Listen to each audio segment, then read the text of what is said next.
Ежедневно в пожарно-спасательную службу поступают десятки звонков о помощи. Сокрушительному огню приходится отступать. Происходит это именно благодаря той самой тысяче жителей Северной Осетии, для которых шагнуть в ревущее пламя и спасти человека – просто работа. В Северной Осетии первая команда огнеборцев появилась в апреле 1861 года. В то время пожары приносили большой ущерб, ведь из 1500 домов только 12 были каменными, остальные деревянные, саманные и глинобитные. В арсенале первых пожарных были только 4 насоса, 8 бочек, 16 бричек, а также багры, лестницы, топоры. Средства на их приобретение выделили владикавказские купцы Лебедев, Требников и Попов. Первый автомобиль появился в распоряжении Остинского противопожарного отряда лишь в 1927 году, а позже было построено первое депо.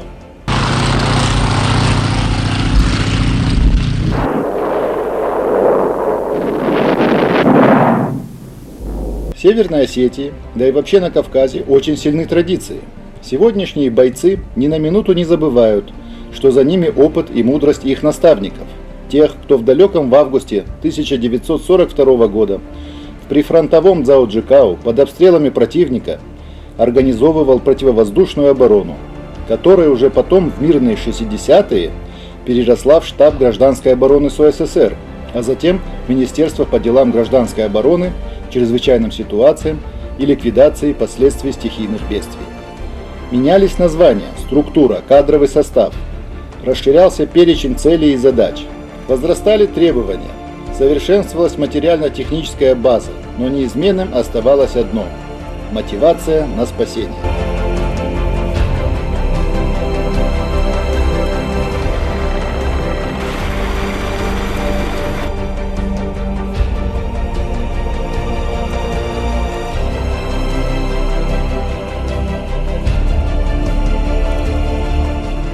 Главное богатство чрезвычайной структуры – это люди. Североостинские огнеборцы – неотъемлемая часть одного большого всероссийского отряда МЧС. Им присущи все те качества, которыми должен обладать современный сотрудник чрезвычайного ведомства. Смелость, отвага, мужественность, ответственность, доброта и обязательно сострадание и милосердие.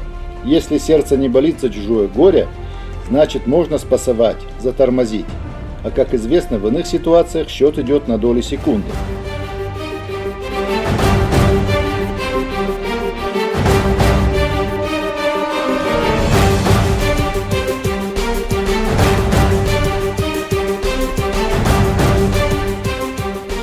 Так значит, пожарный не просто работа, это образ жизни.